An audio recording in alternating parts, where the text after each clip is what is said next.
Welcome.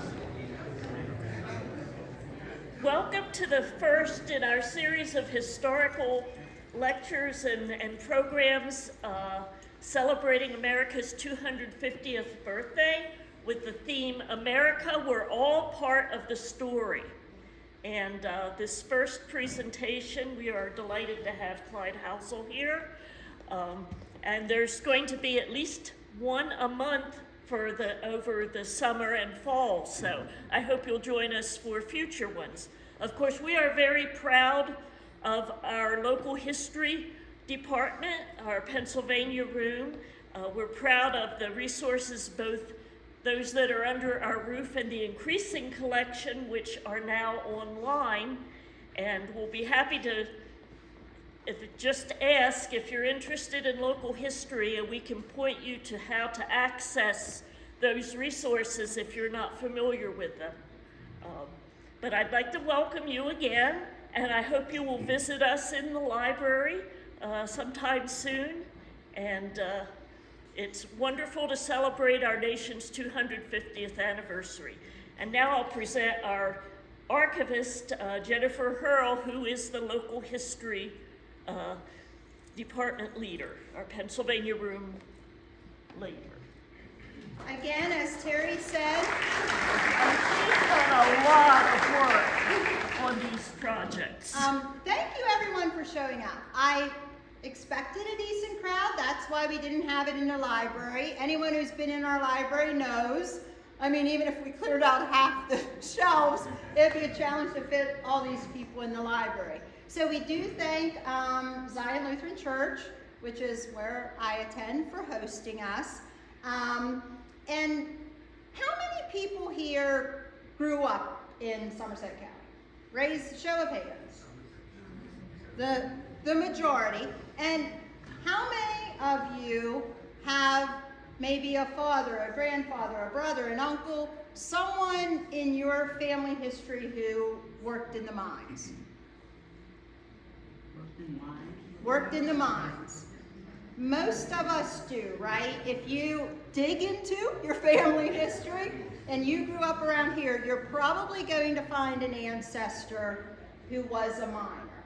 And it wasn't easy work. There's a reason I have on our Myersdale 150th shirt. Of course, Myersdale celebrated its 150th birthday 2 years ago. And on the back, the logo that Ken Snelson did, which was similar to the same logo he did when Myersdale turned 100 years old, has a depiction of mining on the back. And there's a reason for that. Shaw Mines, as evidenced here by our crowd this evening, is a popular topic. It's a popular topic in the PA room. Carolyn McKinney, my coworker, and I are routinely contacted by people digging into their family history, general history, and Shaw Mines has always been popular. And a few years ago, Clyde reached out to us with the news that he was putting together a book and wondered if we had any resources on the mines. And of course we did, and we were able to share some of those with him. He's put together a wonderful little book. He does have it for sale here this evening.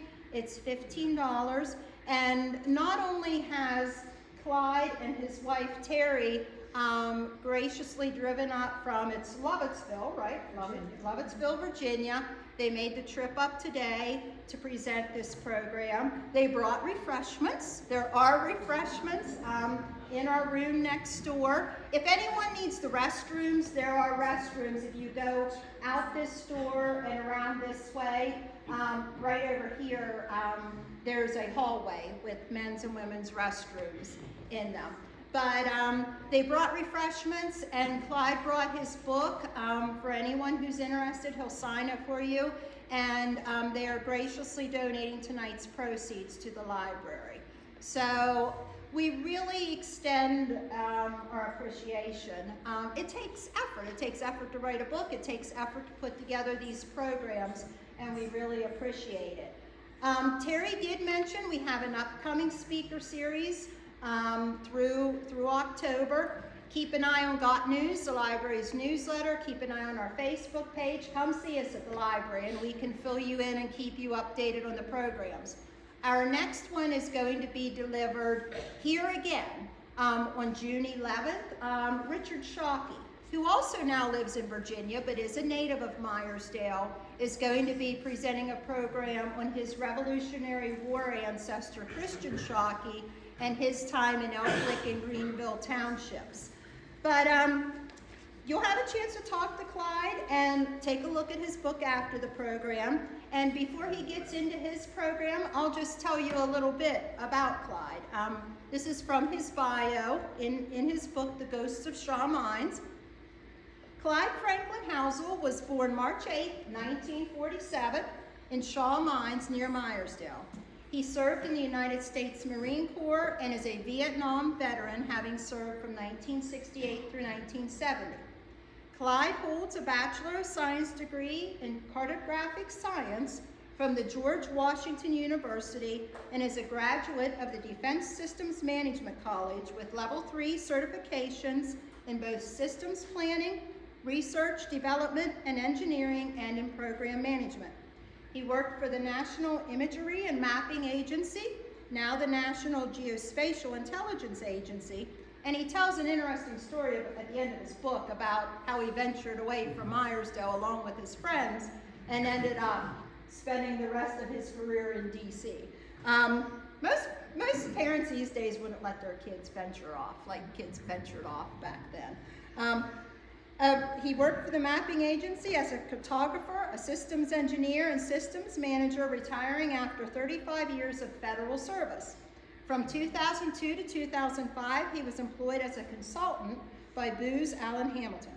In 2008, he and his wife Terry founded Hidden Croft Vineyards. So if anyone likes wine, it's just what, about 2.5 hours? Trip down the road to Virginia, where it's a little warmer, which they have owned and operated since its inception. And you said that's been about 18 years, right? As a vineyard grower and vintner, he manages the winery's day-to-day operations alongside his passion for history. A lifelong history enthusiast, Clyde researches local history and regularly gives presentations on Civil War and Revolutionary War topics to guests at Hidden Croft Vineyards. So without further ado, Clyde Housel. Thank you, Clyde.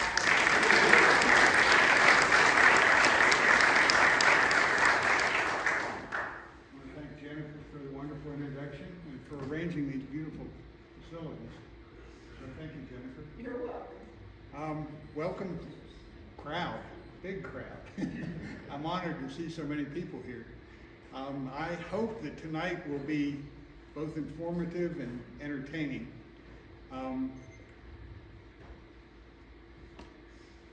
I didn't really start out, I'm not a writer by trade. I didn't really start out to write a book. It just kind of happened. I'd been writing a few blogs for our winery. We have an old farmstead that has some log buildings, old log buildings on it, an old spring house. We had an old broken down, or parts of an old Civil War era wooden wagon. So I got into restoring those, restoring the buildings, rebuilding the buildings, restoring the wagon.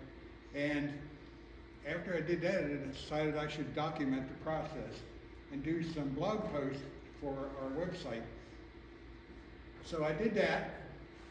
Once that was finished, I thought, well, wouldn't it be great to write a blog of one of my childhood adventures, because I left Shaw Mines in 1965, 61 years ago, but Shaw Mines has never left me.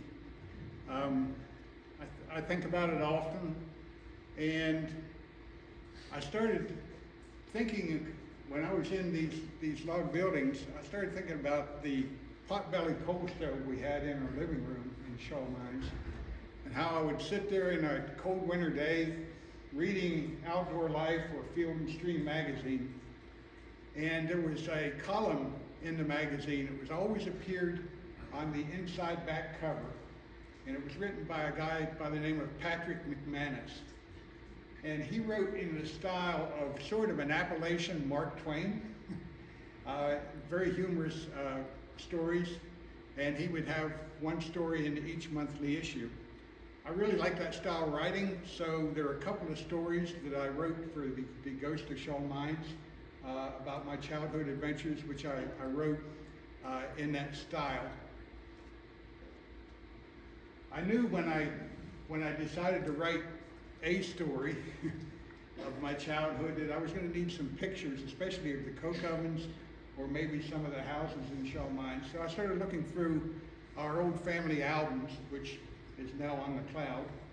But all I could find was old, fuzzy, overexposed photographs that were taken by a Kodak Brownie camera, the kind you hold down here and snap. So I was watching David Hayes' YouTube presentation for one of these other library presentations a couple of years ago, and I noticed he had some pictures of Shaw Mines. So he left his contact on that video. I contacted him, called him up, and he said, sure, I have some pictures. He emailed them to me. And beyond that, he put me in contact with Jennifer Hurley. And then Jennifer also sent me some pictures of Shaw Mines. One of the items she sent me really thrilled me. It was, in Shaw Mines, there was always this legend of this Italian miner by the name of Joe Jack. And the story went in all different directions. It was, depending on who was telling the story, it was either a knifing, a cutting with a razor, a cutting with a knife, shooting. But one thing was always the same. It always happened above the coke ovens, and it happened at night. So Joe Jack was kind of this fictitious character, which I've been intrigued with since I heard my father tell the story as a child. And over the years, I've looked through census records and everything I could find in the Shaw Mines area. I did find a census that had Joe Jack in it. When I got the materials from Jennifer Hurl, she sent me 3 pictures of Joe Jack and a newspaper article about the shooting that took place. So I immediately wrote a story about that also. But to get back to the stories of my childhood, once I got the pictures from Jennifer and David, I was really inspired to write a story. I started out with one story in particular. This was the setting for my childhood in Shaw Mines. So there wasn't much of it left. Let me get you oriented here first. It's hard when you walk up to a map. So the Castleman River Bridge would have been over here. This would be Shaw Mines Road, coming around where it joins up with Coke Oven Road here. Shaw Mines Road makes a sharp turn left and goes up past the Bird Turkey Farm and then on up to Summit Mills. So the main houses in Shaw Mines were clustered in this area. What was there? This is what the town, or the coal patch really looked like when I was there. There were about 12 houses. Those are the black squares. And let's see here. Oops.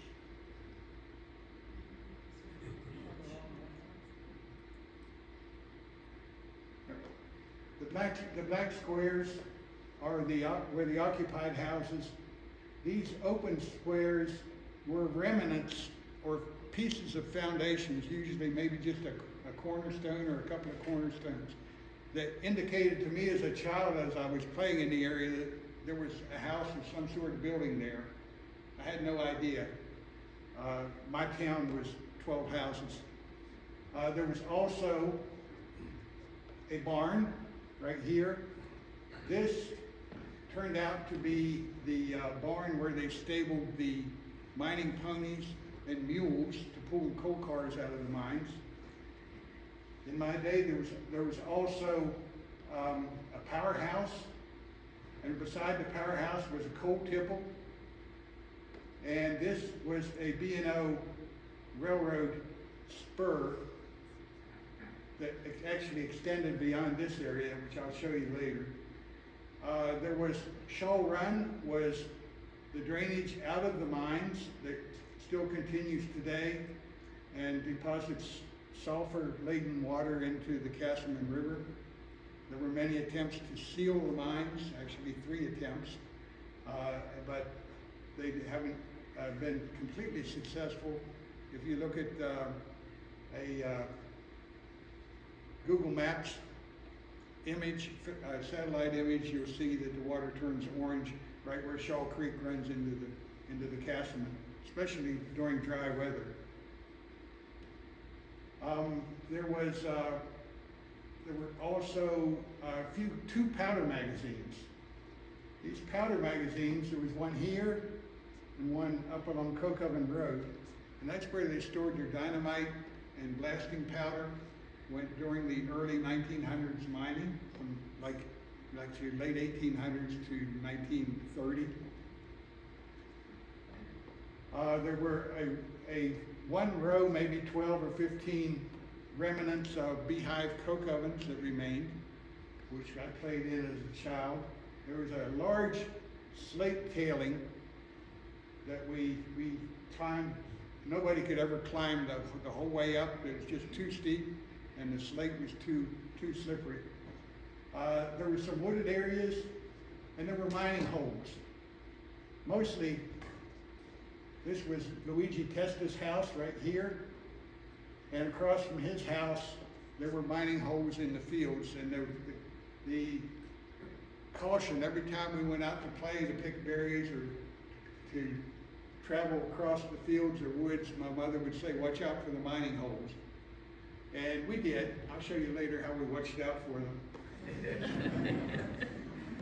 So this was actually our house right here.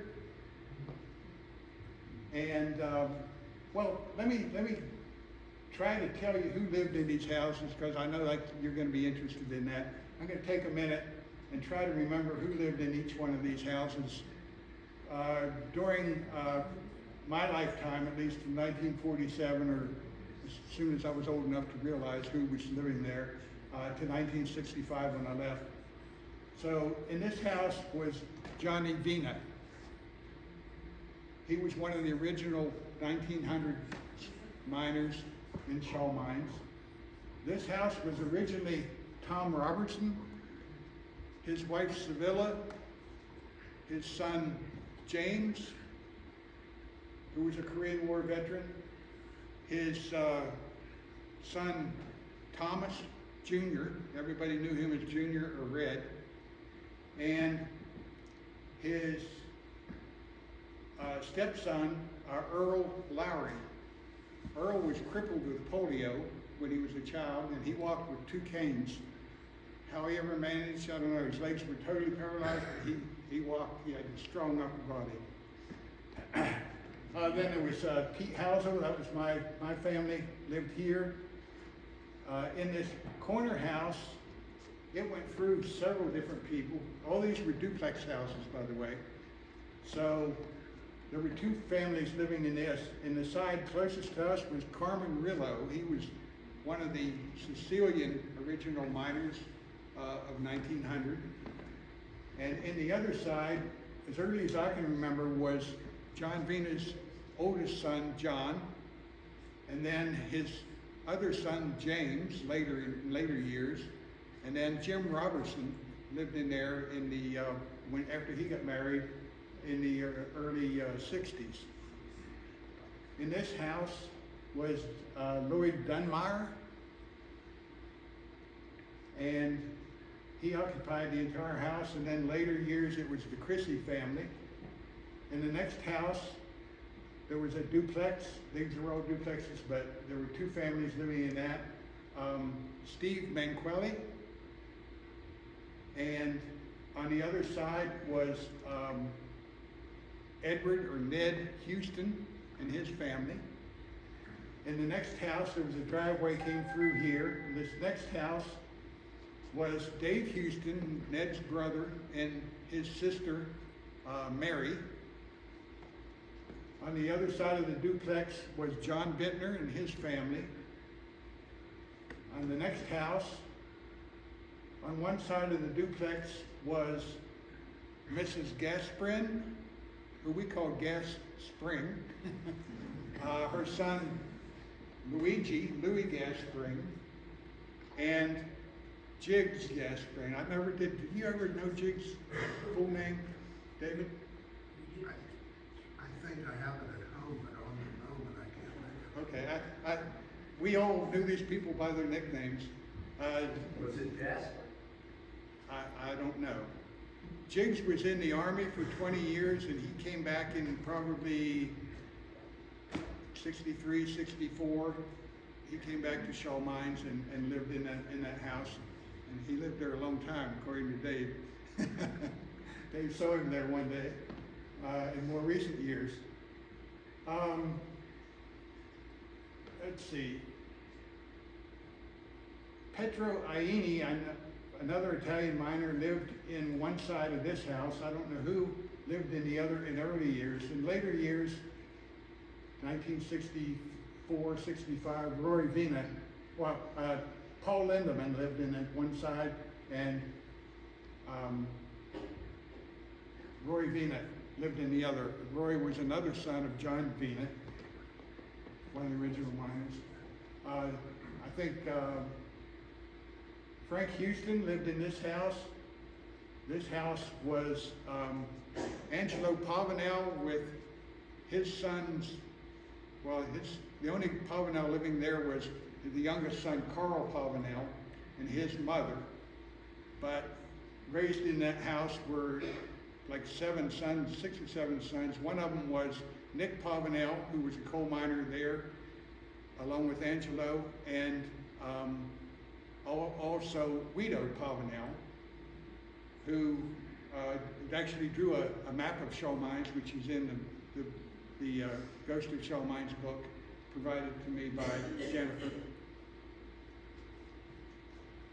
This house was Luigi Testa,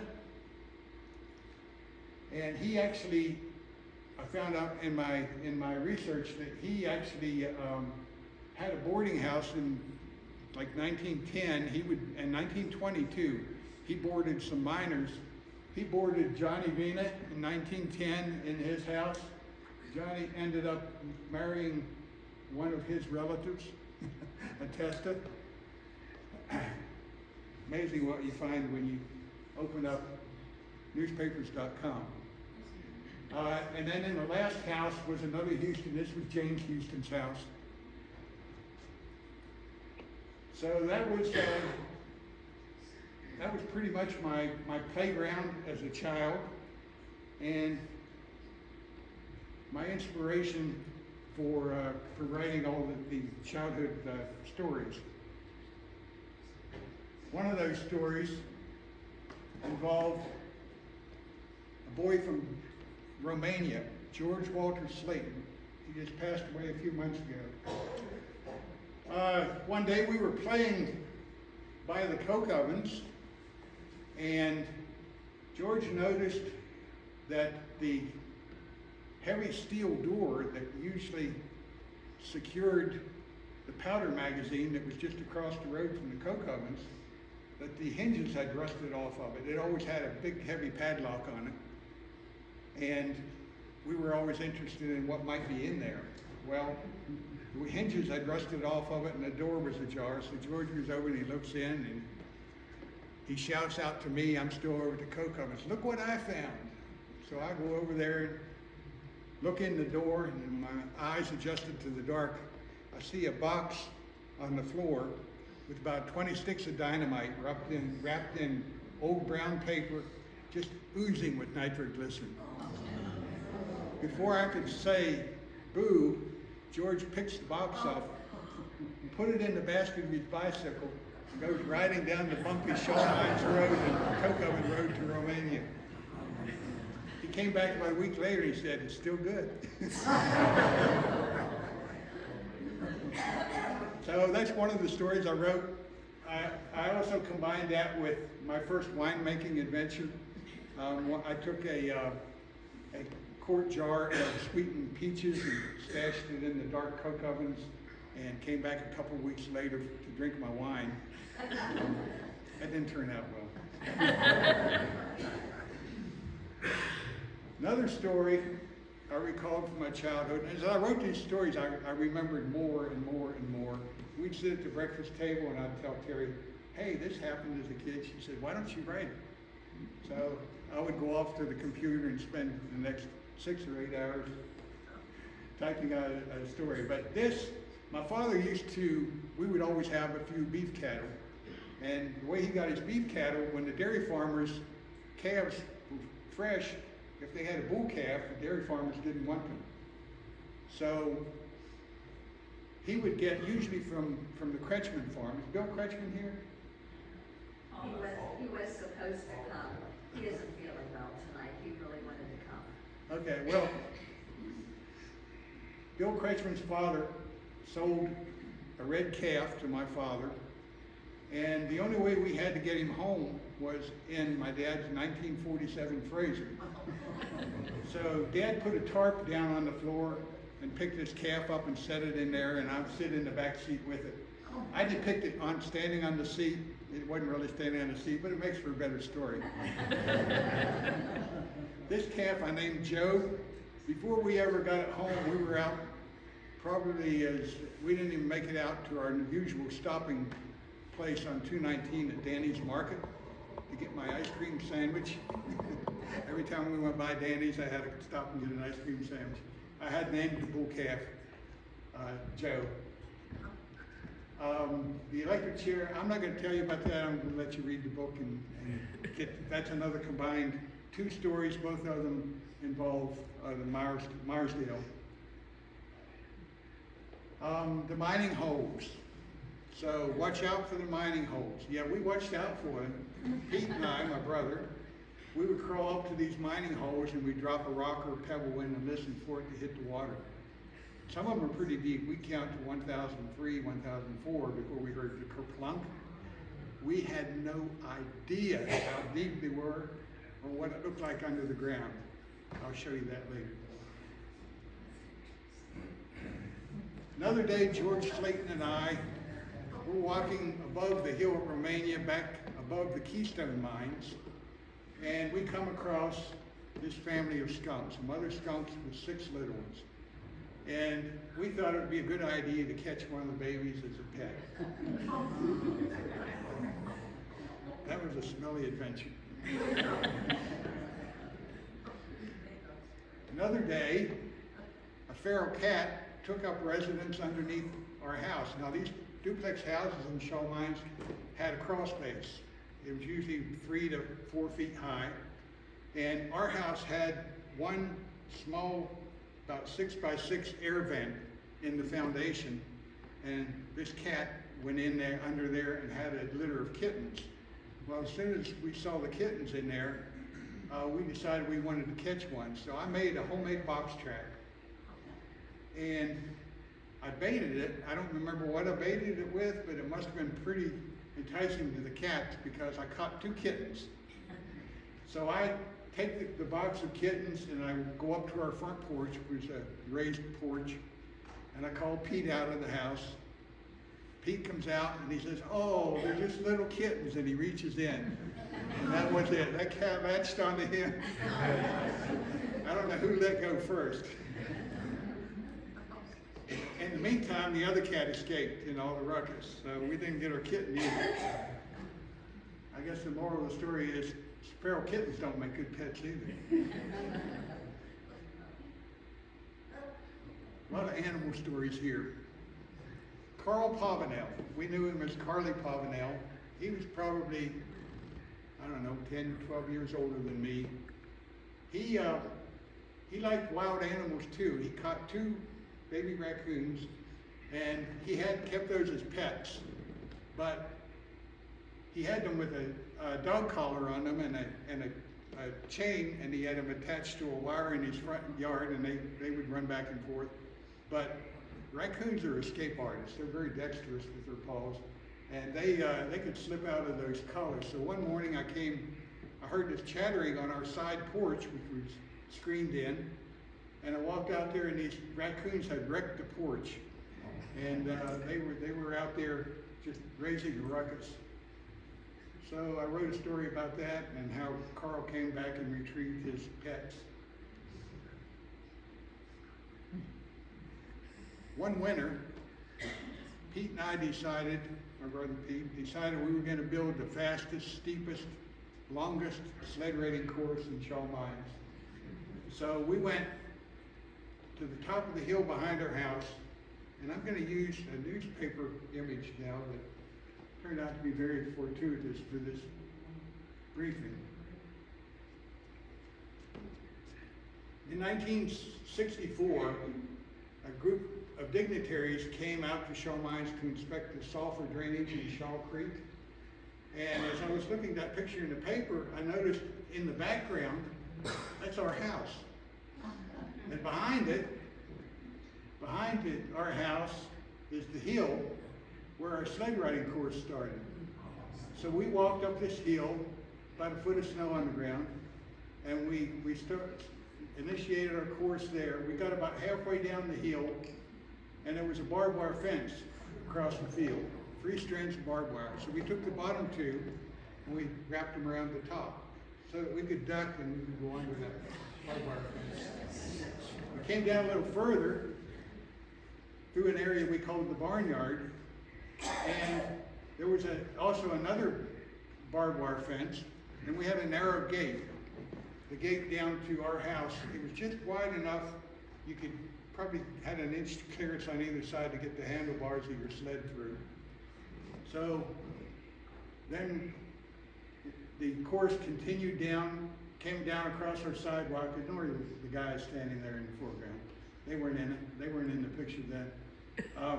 But we came down through some tall grass down toward the railroad tracks. There was a railroad spur coming right across here. And on the upper side of that railroad was a bank about 5 feet high. So when you hit that, you catapulted across the railroad tracks and hopefully stopped before you hit the creek. So Pete and I made the run, and it was great fun the first time. It was so much fun that when we went in and stopped in the house to warm up before we walked up the hill for the second run, Pete asked my mother to go along with us. She did. So we get to the top of the hill. She looked a little leery as we walked through the gate and then crawled underneath the barbed wire fence. But she still stayed with it. We went to the top, and I rode down first, and then she rode on Pete's sled with him. And when we got to the bottom, she was white-faced. And I guess she saw the clear and present danger, which we saw as adventure. She shut down the course after. So we called it the long run, but the long run didn't last very long. All right, no childhood story is complete without elementary school years. So I did write stories about first through 6th grade at S.J. Miller Elementary. And we've put together a little narrated slideshow for you here. And I would like to walk you, when I show you this, I think you're going to see yourself in a lot of these, whether you went to S.J. Miller, Southside Elementary, or Myersdale Elementary, or another Southwestern Pennsylvania elementary school.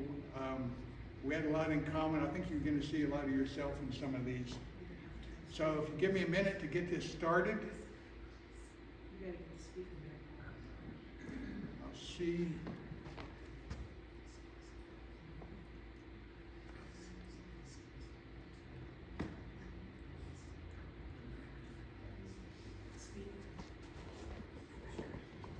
What follows is an illustrated version of the story of my childhood years at S.J. Miller School.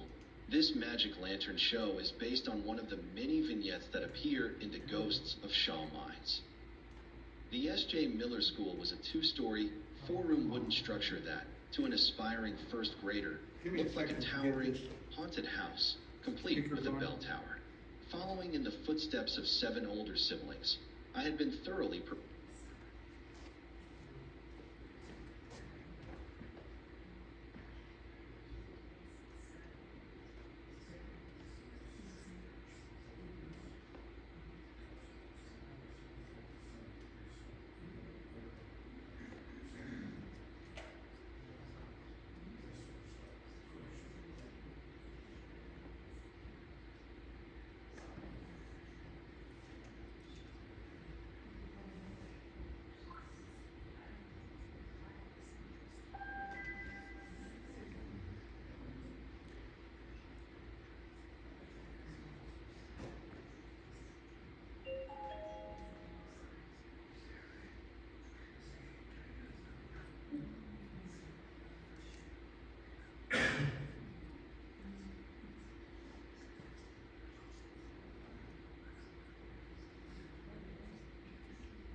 Okay.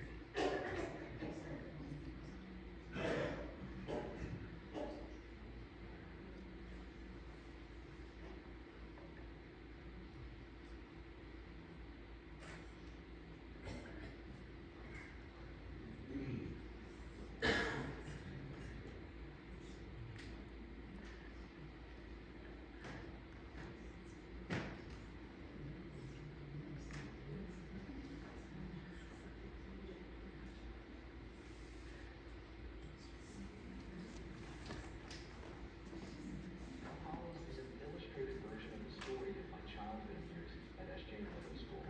This magic lantern show is based on one of the many vignettes that appear in the Ghosts of Shaw Mines. The S.J. Miller School was a two-story, four-room wooden structure that, to an aspiring first grader, looked like a towering, haunted house, complete with a bell tower. Following in the footsteps of 7 older siblings, I had been thoroughly prepared for this day. Each classroom was equipped with a huge coal stove that had the unique ability to either freeze your back or roast your front, depending on your seating arrangement. The boys' and girls' toilets were separate wooden outbuildings stationed behind the school. A small creek ran beneath the playground, funneled through a 4-foot-high metal culvert, which served as the closest thing we had to an amusement park. Drinking water was pumped by hand from a well, meaning that hydration required patience and upper body strength. Thirsty elementary students stood in line holding expandable metal cups in hand as the older boys manned the resisting pump handle. By second grade, the shallow well was replaced by a new one, and an indoor water fountain was installed. One rainy day in first grade, our stomping and singing during indoor recess disturbed a mouse.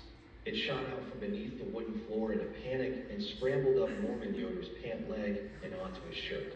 Art Slayton, in a gallant attempt to save his classmate, swatted wildly at Norman's back, making the whole affair look like a cross between an exorcism and a barn dance.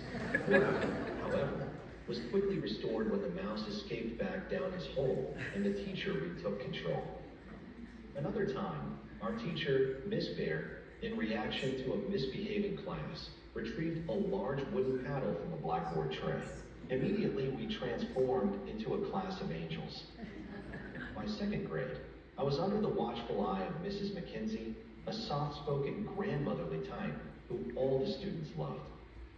On October 15, 1954, Hurricane Hazel struck southern Pennsylvania, dropping more than 6 inches of rainfall within a few hours, turning the schoolyard into a swamp.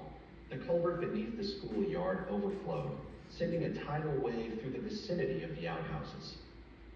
Excitement reached a fever pitch when Billy Butler, our designated lookout, shouted, "Well, there went the boys' tour death." And sure enough, the wooden outbuilding floated away like a makeshift ark. Soon after, a heroic older boy arrived with a 6th grader, carrying a wooden board bench to ferry us to the remaining girls' outhouse. Naturally, every boy in the room was wildly waving his hand to secure a ride across the flooded schoolyard. Getting home that day was another adventure.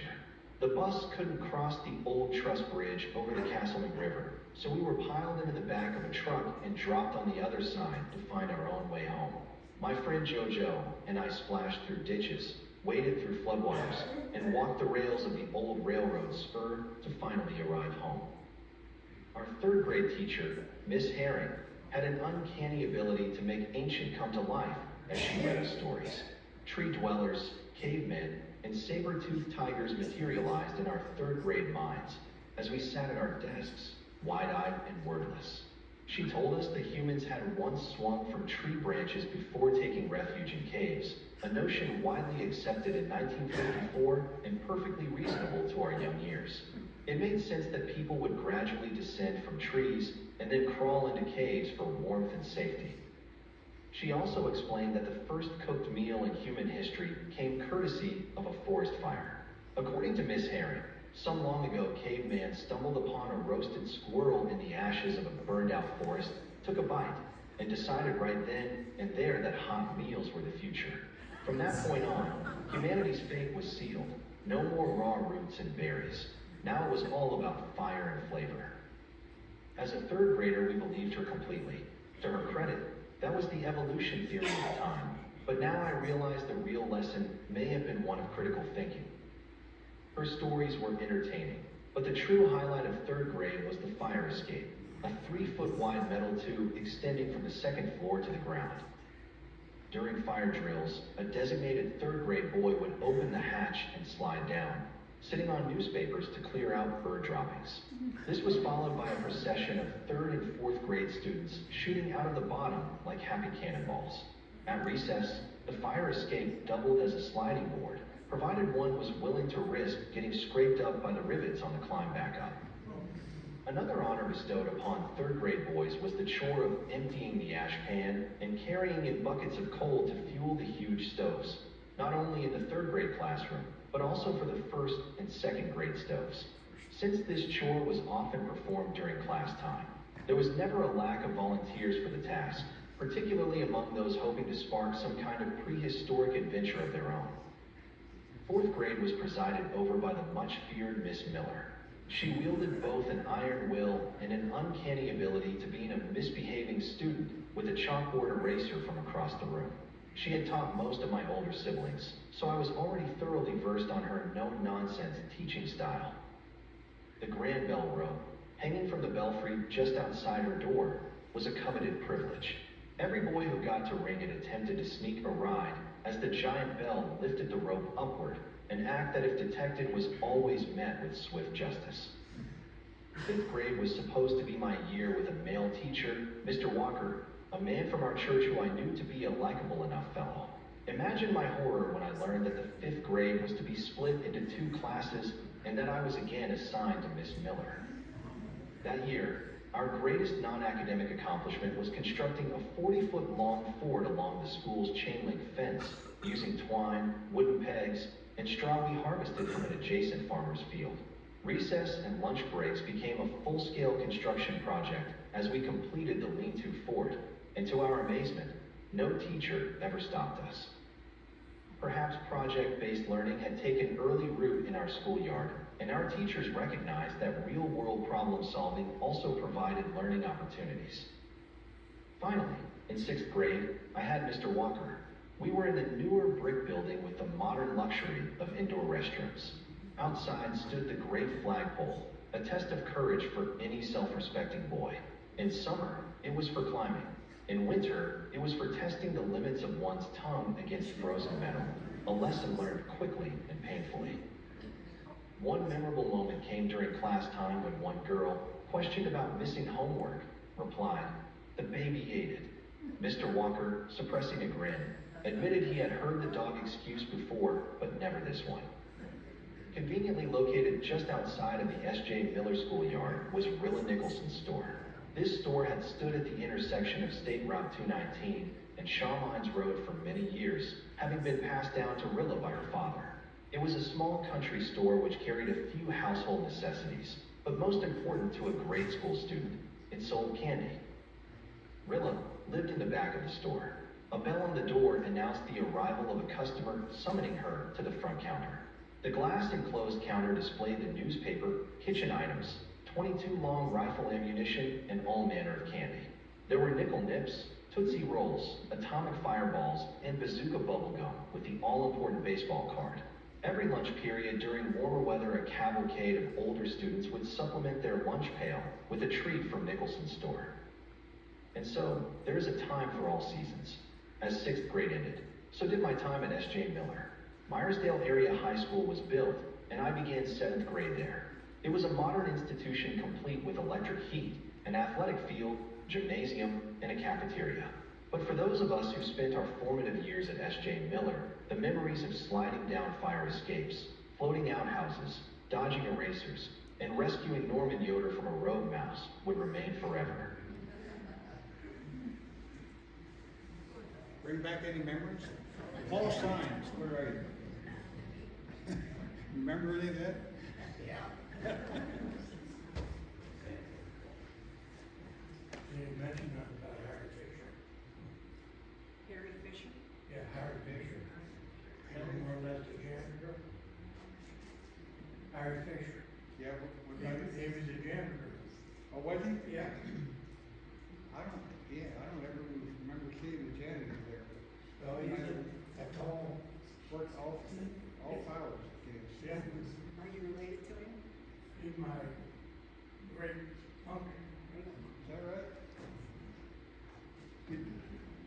The, those pictures I had AI generate, and I would describe the S.J. Miller School and the coal house down between the fence along Shaw Mines Road and the side of the building.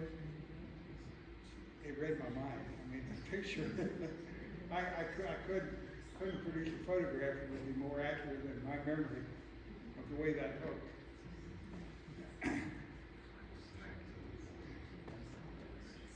Okay.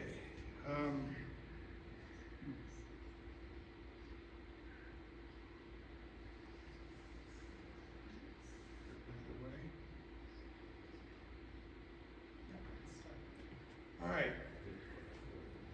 So, as I kept writing these stories, I realized more than ever that Shaw Mines was disappearing or had already disappeared. The trip up there last summer, noticed the powerhouse is gone, the barn's gone, the slate piles have been leveled, the coal tipple is gone, all the houses are gone. All the things that were in my day, I already realized that they were ghosts of something that existed which was much larger than what I was seeing as a child. And I wanted to understand what that was. So I started researching the history of Shaw Mines. And that history is depicted in part 1 of the book. Actually, the childhood stories were part 3, and I wrote part 3 first. Then I decided I needed to write what the history of the coal town was and what it looked like when it was a boom town. And I decided that would be part 1. So I began research. I looked, first of all, at newspapers.com. I found article after newspaper article from old Myersdale Republicans and Somerset Americans, which had story after story of Shaw Mines. I looked at federal census to try to find. It wasn't easy to locate the area of Shaw Mines, but once you located one neighbor, you could see the next house they went to. They were doing everything in succession, and you could pretty much follow all the people that lived in Shaw Mines in 1900, 1910, 1920, 1930, 40, 50, etc. So that was interesting to see how long people lived there. Learning that some of the miners, the old miners that the old Italian people mostly that were still there when I grew up, I I didn't know they were old miners. It turns out they had been there from the beginning. They just had interesting gardens to me. I found mining reports which identified the different mining companies that worked the area throughout the years. But the biggest find was the mining maps. The Pennsylvania Department of Environmental Protection, during the mine sealing operations in 1951 to 1953, had the Consolidation Coal Company draw up maps, underground maps of the room and pillar mining that existed. And that, when I found those, it just blew me away. Also found some old USGS maps from 1920, 30, and 40, which showed how many houses were there at the time. So this is what I found. Shoal Mines was the earliest history I could find. It was the Peter Most Farm. And in 1853, investors already knew that there was coal there, and lots of it. What they would do is there were existing mines in the early or mid 1800s around all of Somerset County. There would be outcrops in the hillside. There would be a farmer be plowing the field and he'd hit some coal. The farmers or landowners would establish small family mines, and they would dig what they termed house coal. They would use the coal to heat and cook with, and they would sometimes sell some to neighbors. So the investors soon learned that this coal ran in veins. And if you found coal at a certain depth in one area, at one elevation, it was likely to appear at different places around that area at the same elevation. So these two guys, Norman Bruce and Philip Roman from Cumberland, Maryland, bought the Peter Most Farm. It was about 5,000 acres, and they bought it hoping that the railroad would soon come to that part of Somerset County. They needed the railroad to export the coal out to outside markets, especially the steel mills around Pittsburgh. Unfortunately, both of these guys died before the railroad ever came through. But his heirs benefited from it. The land was passed down, and then in 1892, the Cumberland and Elklick Coal Company from Cumberland bought it. The president of that company was Alexander Shaw. And he came in and started commercial mining the area. He built the barn for the horses and mules. He built 12 houses. And that's how Shaw Mines got its name, from Alexander Shaw. A few years later, big guys found out that there was lots of coal here, and they started consolidating their holdings and buying up smaller mines. So they bought it in 1900. It was the Pittsburgh Coal Company. After future consolidation, they became the Consolidation Coal Company. And they came in and they built 214 coke ovens, beehive coke ovens in Shaw Mines. When I was there were like remnants of 12. So this was a big shock to see how many there were. They also built 36 duplex houses, which accounts for some of those foundations that I would find while playing around Shaw Mines in my day. And at its peak, they employed 400 to 500 miners. Now, you take a total of 50 houses then that existed in Shaw Mines, duplex houses, so that would be 100 miners at least. They may have had a son or two sons that were working the mines.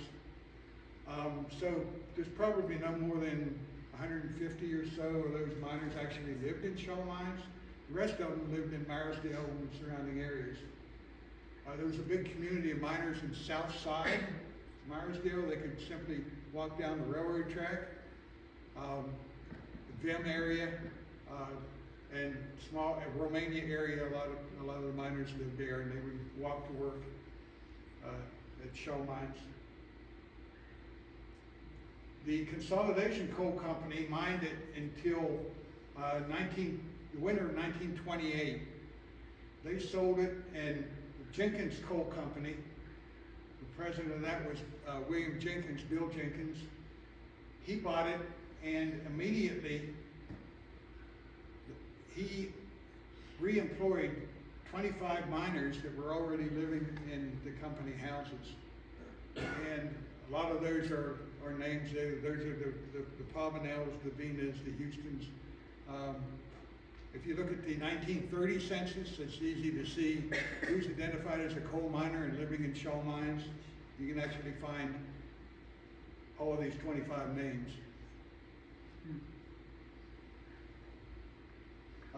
And Bill Jenkins, he, even after the deep mines ran out, and even when they weren't strip mining anymore, Bill Jenkins still owned that. He would come around and collect his rents at the end of every month. He came in a black chauffeured Cadillac, and he would park in front of our house. He'd come in and have a cup of coffee with my father, and they'd chat. He'd collect his $15 for the monthly rent. That's for the full house. One side of a duplex was $750. Of course, it had no running water, and it didn't have electricity until later years. But that's the way it was in those years.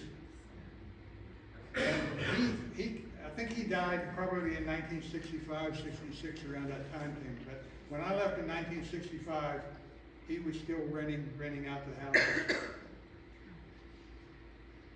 So this is a picture of the barn built in 1897 to stable the horses and mules. This picture was taken from the corner of our yard. These rose bushes, we had a long row of rose bushes, which would just be covered with rose chamfers when they would bloom, but they never ate the leaves. They just seemed to drink the nectar off the roses. This is courtesy of David Hayes' collection, which he deposited in the Myersdale room of the library. This was the house that was closest to the powerhouse. This is where Louis Dunmire lived, and later the Chrissy family.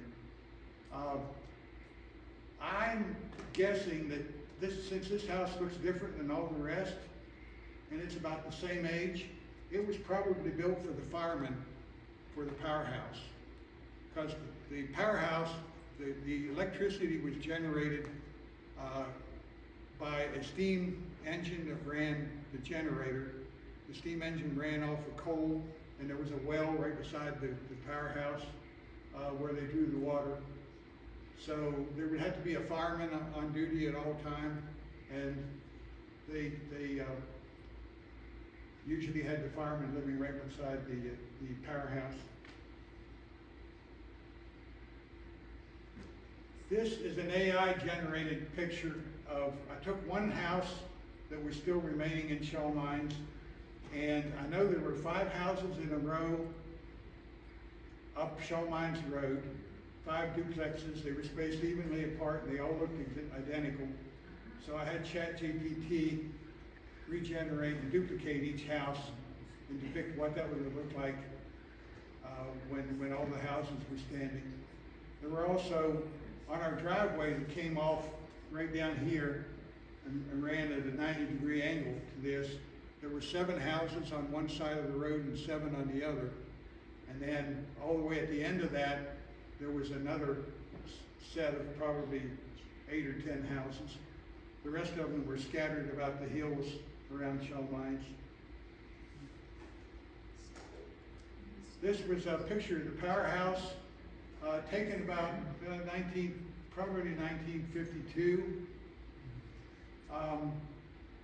It was already in disrepair. In the foreground here, right here, this was Steve Manquelli's old Model T Ford. He drove that well into the mid-60s, probably 62, 63. He was still driving that. You can't see it, but the remnants of the coke ovens that remained were right along here. Up here in the background, that was Menno Yoder's farm, Mink Yoder. And about 1963, I think he sold that to a Mennonite, or he was Mennonite. He sold that to an Amish family. They continued to mine it. This is a picture from the library collection of the Shoal Mines coke ovens in 1901. So those remnants of coke ovens, which appear in this picture. Oops. This is what they looked like in 1970, just before the third mine sealing operation. It was a combination strip mine reclamation program where they destroyed all these coke ovens, and they took this picture right before they destroyed those, I believe. But they originally looked like this. Those were beehive coke ovens. You can see the railroad tracks in front of them, where they bring the coal, they load the coal in from the top. They would burn the coal in the absence of oxygen, and it would turn the coal into coke, almost pure carbon, which burned at a very high temperature. That was loaded onto coal cars, train cars, and shipped to the steel mills around Pittsburgh. They also used the coke to put in with the iron inside the furnace, and that threw out impurities to produce the harder steel.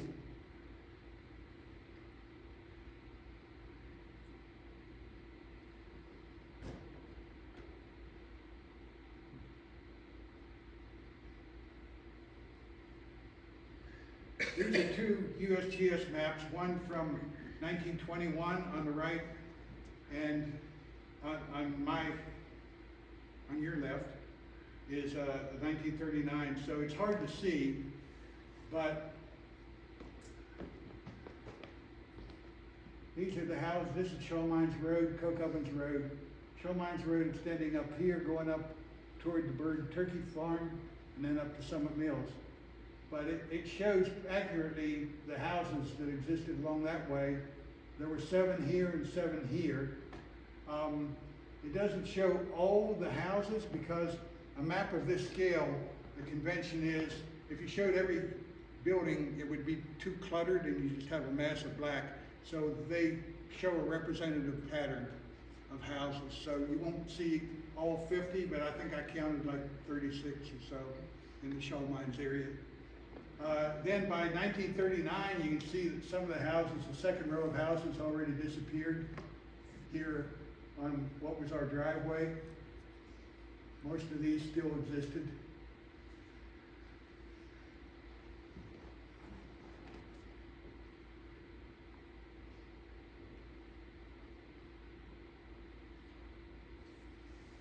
Okay, when Jennifer sent me this picture of the S.J. Miller School, I was puzzled by the railroad going in front, the railroad tracks going in front of the school. Because when I went to school there was no railroad tracks. I mean, there were girls skipped the rope, jump rope on the sidewalk, and the boys played marbles in the dirt out there. But a little bit more research, and I found out that there was actually a streetcar trolley, the Pennsylvania and Maryland streetcar line, that ran from Salisbury to Garrett. So from Salisbury, you followed the river, came down to Boynton, and pretty much followed the river till it hit up here by the S.J. Miller School, came right in front of the S.J. Miller School, followed the path of the old Route 219 into Myersdale, and then down, I guess, Broadway, down toward the fairgrounds, and Came on up down to Center Garrett. Street, yeah, Center Street and Broadway, yeah. Yeah, and there were numerous newspaper articles about the trials and tribulations of building that streetcar trolley.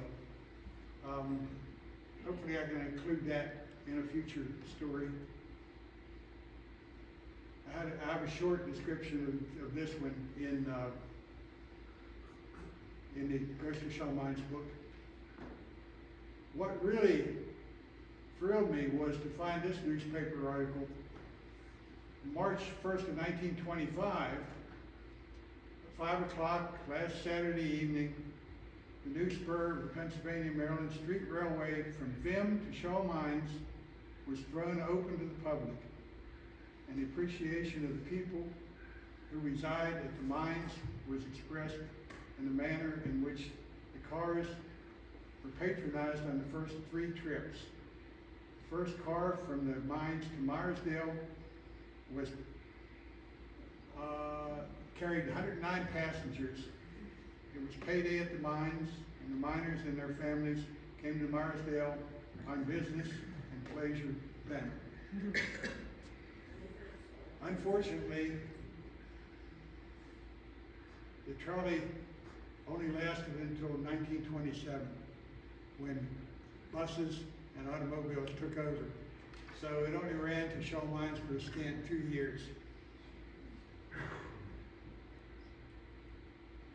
So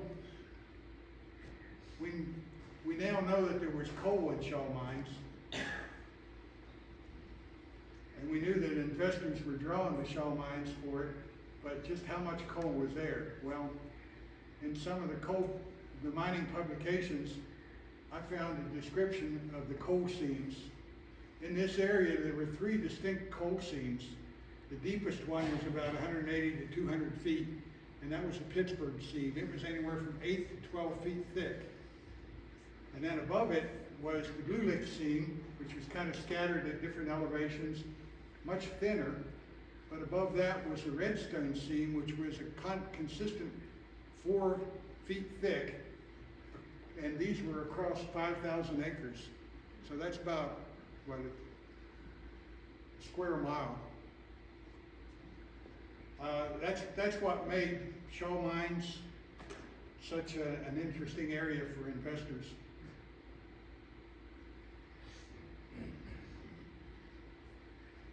This chart depicts the coal boom. This is for the entire Somerset County. So the boom started in the late 1800s as the railroad came through and the demand for steel increased. It peaked up around 1920, and then it started to fall as the deep mines began to work out, or play out actually. It dropped down to World War II. The demand for steel increased. The demand for coal and coke increased. After the war, as Europe and Japan rebuilt, we started buying a lot of steel from Japan. Coal and coke dropped drastically. And this boxed area was the bust area that I grew up in, Shaw Mines.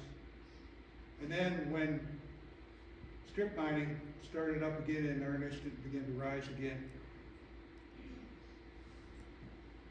All right, what kind of mines were these? This was called room and pillar mining. If there are any miners in here, anybody worked the strip mine at Shaw Mines? I want to talk to you. I want to know if you have ever come across any of these rooms. I know you come across the pillars because that's what you're in there for. But let me explain what a room and pillar is to the rest of the folks. So it's a technique where they would know at what elevation the coal seam was, so they would do a vertical shaft into the hillside at the elevation of the coal seam. They would remove the coal. This would be an entrance shaft. They would remove the coal in there. They would remove the coal in these white areas, but they would keep the blue areas. Those are pillars of coal that remain to hold up the ceiling. So when they finished doing all the deep mining they could, there's still 40% of the available coal in there. That's why it's been strip mined, and it's being strip mined still today. They're in after these pillars. There was also a technique when it was safe to do so, and I guess it's probably never safe, but they would use a withdrawal technique where they would intentionally collapse the ceiling by taking these pillars out, and then they would withdraw from the mines. I would guess they would only do that when there was, not a shale ceiling or some solid rock ceiling because of the danger of collapse. But this was from the Pennsylvania Department of Environmental Protection, their Mine Atlas database. This is just a tutorial drawing. Let me show you the actual maps. So this is that 5,000 acre area around Shaw Mines. Let me get you oriented again. You're coming down Shaw Mines Road across the Castleman River, Cocoven Road, Shaw Mines Road. So this is the area that they mapped in 1951 to 1953 in order to seal the mines the second time. I'm going to take this area right here, Elk Creek number 2 and Elk Creek number 1. On the next slide, I'll show you the actual map of that. These mines changed names as ownership changed. Remember I said the mines started out small and they were consolidated as bigger coal companies came in and bought them up. Each one had their own name. Originally, the Consolidation Coal Company was mines 101 through 107. By the time in 1953, when they started mapping this, they became Elk Lick 1, 2, 3, and 4. And then there was also the Keystone Mines, which is on the other side of this same hill. It's the same coal seams, just different owners. So so remember we're coming across the Castleman River here, Shaw Mines Road, Cocoven Road, Shaw Mines. So this hill up here, if you're in Myersdale and you're looking at Sailor Hill, this would be the backside of Sailor Hill to you. This is the extent of the room and pillar mining underneath that hillside. When we were finding a mining hole here and there and dropping a stone in it, we had no idea that this labyrinth existed beneath the surface. That was just amazing to me. I've annotated this with the houses that existed in Shaw Mines during my time down here in the bottom, just for orientation. But the Cocovens that were still there in my time were along here. Only this many of them existed. These had been removed by strip mining, but the remainder of the 214 ovens were over here.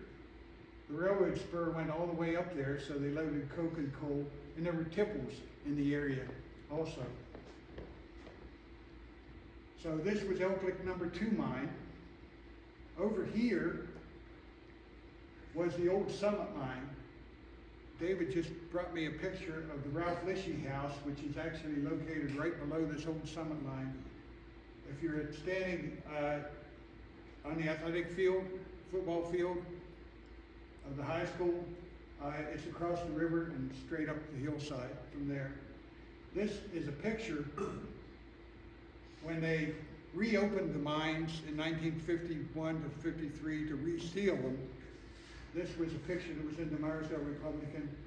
This was actually the old Summit mine entrance, and a few yards away from it, that was this one, a few yards away from it was another entrance into the Elk Lick mine number 2. I think another reason that these mines, the names changed from mine number 101 to 107 to Elk Lick 1, 2, 3, and 4 is they eventually merged as they mined out the area, and they probably connected a lot of the mines. So it'd be 2 mines might have become 1 mine.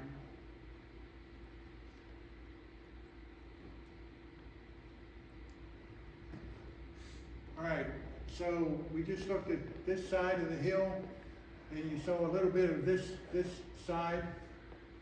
So the Elk Lick number 3 tipple that the Myersdale Library has, that picture right here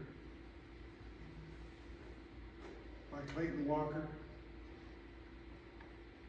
that would have been located right in this area.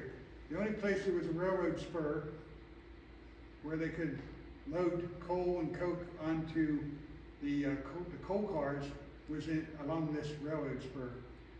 And I believe it was probably up in this area where the tipple existed. These are all places where these were mine entrances, where the sulfur water ran out into Shaw Creek. This area right here is especially interesting. Remember I said there were 3 seams of coal here? They were down in the Pittsburgh seam down here, but at this point, these were all horizontal shafts. At this point, they created a vertical shaft, which went up to the Redstone seam. And then they did a labyrinth up there also.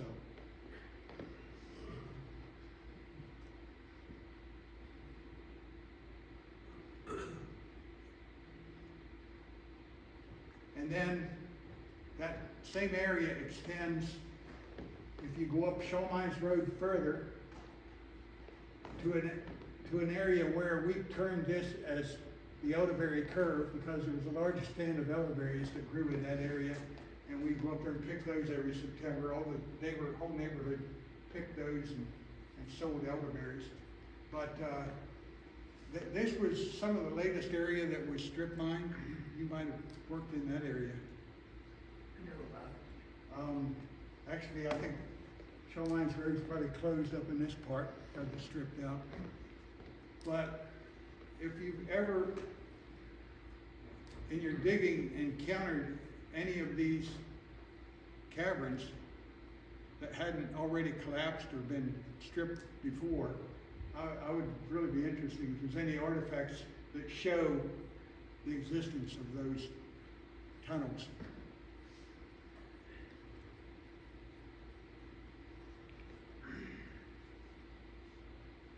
So that was the history of the town and the mines, but not the people. As I researched through newspapers.com mostly, I found article after article about knifings, shootings, killings, attempted murders, in and around Shaw Mines, in an area that's 1 square mile between 1908 and 1923. There were probably 24 murders or attempted murders. And these are the headlines of some of the articles that I wrote stories about. So I took those articles, I kept all the names the same, all the facts are the same. All I did is tried to write it in more story form, and just adds some language that helped to make you feel more like you were there when it happened. What amazed me was I was able to actually identify the scenes, almost the exact location of a lot of these, just from remnants that remained when I was growing up there. There were also bootlegging going on during Prohibition. I mean, these miners were Italian, Sicilian, Eastern European, Slavic, Scotch. The Italians are going to make wine no matter what, right? The Germans are going to make their beer. The Eastern Europeans are going to make their beer. So there were a number of moonshine raids in the area. I tried to capture those in some stories. Some more. But there were also a lot of accidents. So there were mine cave-ins. There were it was dangerous activity. People were falling off of tipples, being crushed by mining cars, cave-ins. But there was also a civic side to the residents of Shaw Mines. There's stories about a fire breaking out, destroying a store and a house, and all the residents fall out and form a bucket brigade to fight the fire. There was the governor of Pennsylvania in 1915 declared Good Roads Day, and he wanted all the male members to come out and repair the roads in their area.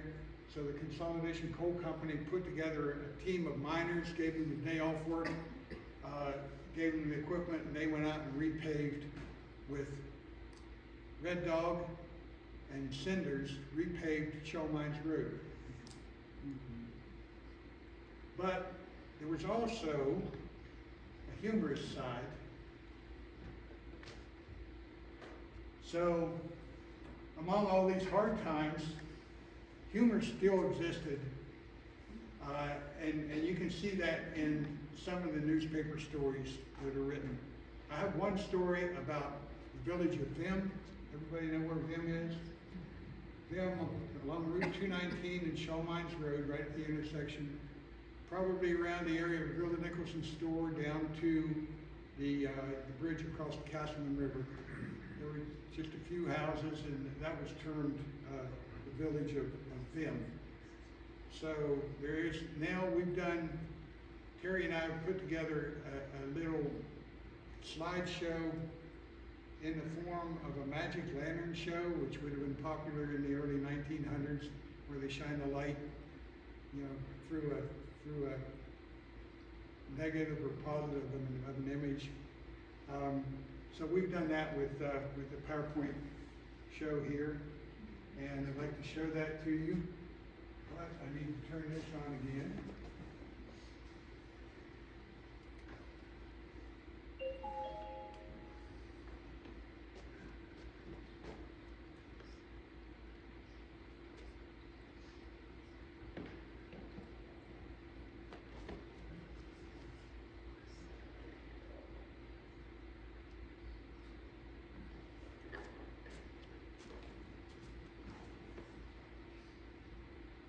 Arson and Device connected.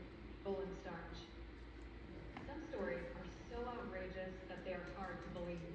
The one that follows was reported in the September 22nd, 1910 issue of the Myersdale Republican newspaper. So, sit down. No, seriously, sit down. You're going to need a chair for this one, preferably one that doesn't tip backward easily, because what I'm about to tell you will exceed everything you thought you knew about small-town weirdness. The village of Vim is located at Shaw Mines Road and State Route 219, a stone throw from Shaw Mines.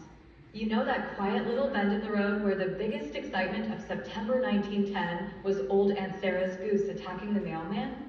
Yeah, well, Vim had a week. It started Wednesday after midnight, because of course nothing good ever happens after midnight. Picture it, the whole neighborhood's asleep, or at least pretending to be while watching out their windows, and three strange men show up on the state road like they're auditioning for the world's least organized protest. Two of them sit down in the middle of the road and start chopping up rags with hatchets. Hatchets. Not scissors, not shears. Hatchets. Just whacking away at cloth like they're trying to exorcise an evil quilt. The third guy, and I kid you not, is described as of unusual size. I assume that means he looked like he could bench press a coal car, because he stood between them holding a club the size of a fence post like he was guarding the holy shroud of tattered pajamas. They chopped for an hour. An hour. By the end of it, they each had a mound of shredded cloth, at which point Big Club Guy pulls from his coat a bottle of what might have been coal oil or benzene, because naturally, everyone carries industrial accelerants. He douses the rag piles and lights them on fire. Yep, 2 bonfires. Middle of the night, on the road, like it's a midsummer pagan cookout with no marshmallows. And then, as if that was totally normal, they just strolled off down the road toward Shaw Mines. No explanation, no cleanup, no pamphlets about cult membership. Just poof, gone into the darkness. Now, you'd think that'd be the end of it, but you'd think wrong. Friday night they came back. Same spot, same routine, same flaming laundry sacrament. And once again, not a soul had the backbone to go outside and ask what in the holy hoop snakes was going on. Everyone just peeked out from behind curtains like curious groundhogs. Now, here's where things really come unstitched. While everyone's eyes were glued to the hatchet ritual, the back doors of Vim started experiencing visitation. Not heavenly, very card-based. Michael Weiland lost 6 loaves of bread. Not 1, not 2. 6. What kind of maniac needs 6 loaves? Were they feeding a small army? Were they building a dough fortress? Then Asa Horace plates gets hit for a bushel of potatoes and more bread. At this point, I'm thinking this is either an Eastern European potluck gone rogue or a starch-worshipping cult. Henry Nupska got milked by strangers. In the night. That's not a crime. That's a violation of trust. They didn't even leave a tip. And it gets better. Cal Tressler hears someone removing his window screens and grabs his gun. He lets off a shot and scares them off, only to almost shoot poor Pat Daly, who was doing his own recon because he heard something. Apparently, now we're just shooting at each other in the name of neighborhood watch. Also, Cal's bovine was seen running around the pasture like she'd seen a ghost. Or, more likely, she was just trying not to get milked again by strange hands in the dark. So now the town is on high alert. There's talk of necromancy. Some folks say it's a religious rite. Others say they're burning evidence. One guy, who is known to be very still and wise, says it's all part of a bootlegger's smokescreen so their confederates can sneak around back and steal everyone's spuds and bread. Of course, bread wasn't just for sandwiches or sopping up stew in these parts. Not when a man had mash to cook and no yeast to spare. Everybody in them new old-timers could coax liquor out of just about anything that grew, crawled, or sat too long in the pantry. But a good soft loaf, pilfered from Michael Weiland's cooling rack, that was moonshiner's gold. A heel of bread, crumbled into sweet corn mash or a sugar wash, could wake the wild yeast like a preacher riling up sinners. Let it sit warm by the stove, bubbling quiet as a Sunday lie, and by morning you'd have something strong enough to kickstart your still or your heart, whichever failed first. That's what made folks nervous, truth be told. Bread thieves didn't come hungry. Bread thieves came thirsty. And around here, thirsty men were the most dangerous kind. All we know is the men in Vin began sleeping in shifts, the cows were nervous, and no one in town trusted a pile of rags anymore. And if that isn't the most Vin thing you've ever heard, I don't know what is.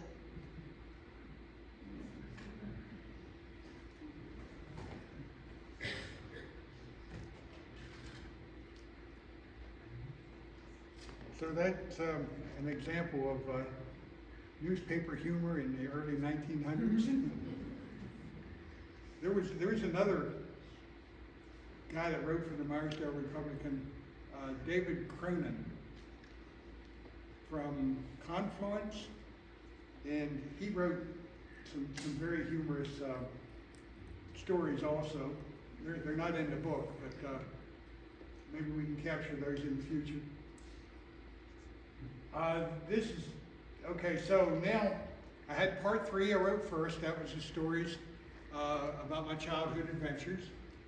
Now I had the history, part 1, the history of Shaw Mines, history of the coal companies, the towns, and the people that lived there. I needed something to tie the two together. So the logical thing was the retired miners that still lived there and the artifacts or remnants of the old coke mines, coke ovens and coal mines that existed during my time. So these are some of the guys that lived there: Luigi Testa, Johnny Vina, Steve Maniquelli, Carmen Rillo, Tom Robertson, the Houstons, Ned or Edward and Dave Houston, children of the miners. Carl Pavanel still lived there. There were lots of Houston children from Edward or Ned Houston and James Houston also, their children. There was the Robertson, Jim Robertson, Tom Jr. Robinson, and then even their children, James Jr. People may know him as Crow. His father was named Crow too, by the way, the nickname. The Vinas, there was children of Johnny Vina. There was Jim, John, Anthony, or we called him Gundy, Roy, the daughters, Shirley, Alice, I can't remember all the names, but they were all living there during my time. The Gasprians, Louis and Jiggs Gasprin, and Lorraine and Doris Stahl, who were, I believe, grandchildren of Louis Testa.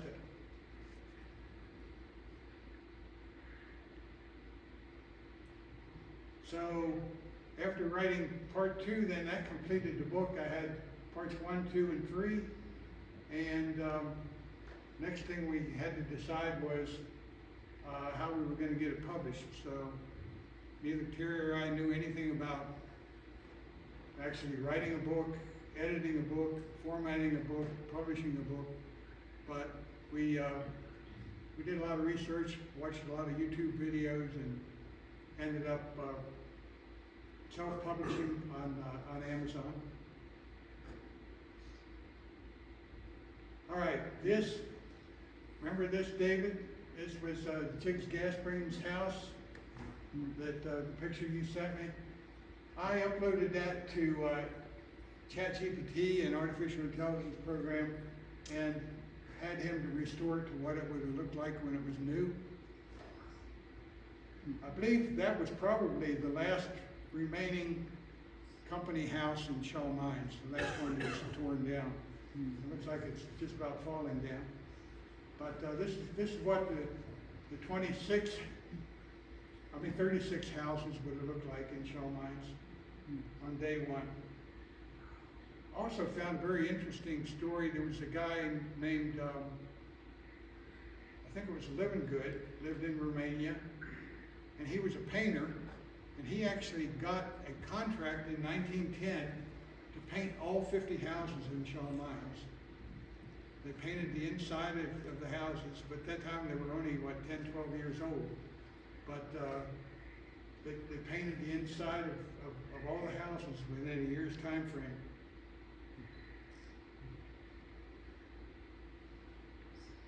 All right, what Shaw Mines look like today?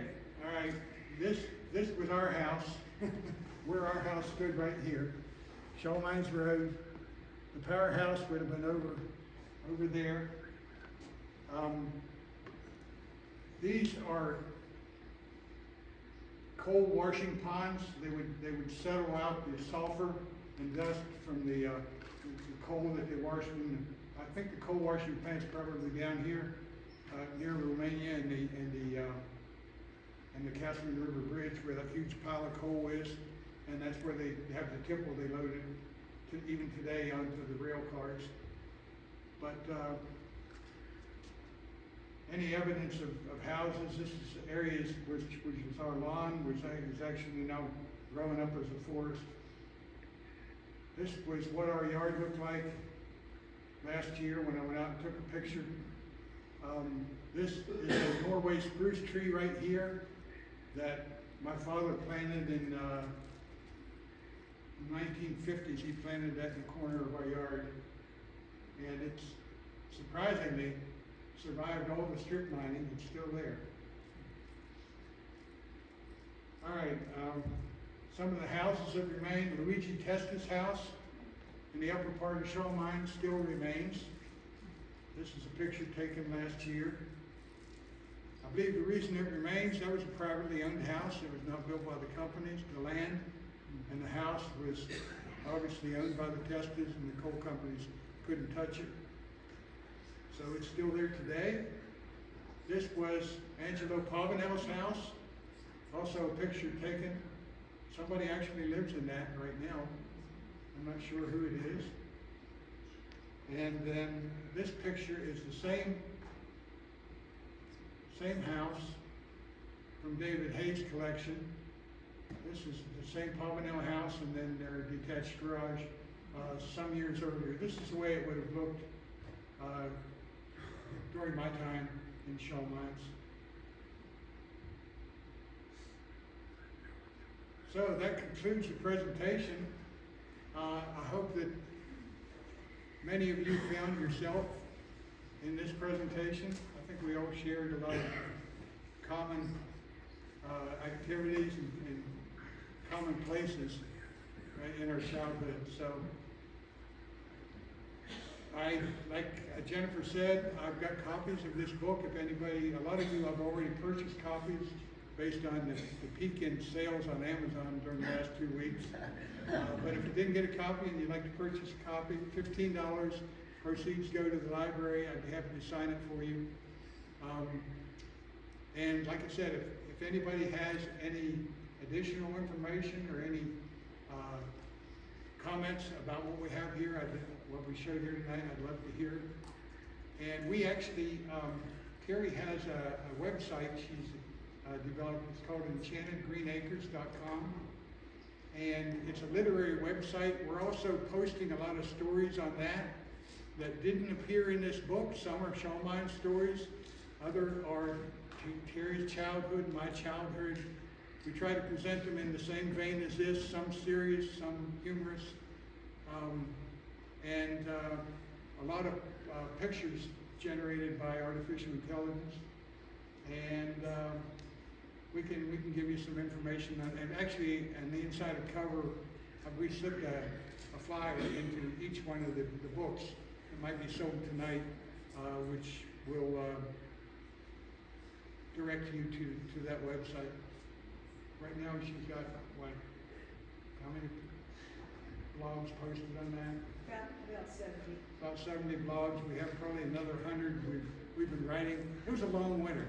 We spent a lot of time inside, so we were both writing a lot. So we write a bunch of short stories, and we're slowly getting those loaded onto that website. Well, thank you very much, Clyde, and Terry, too.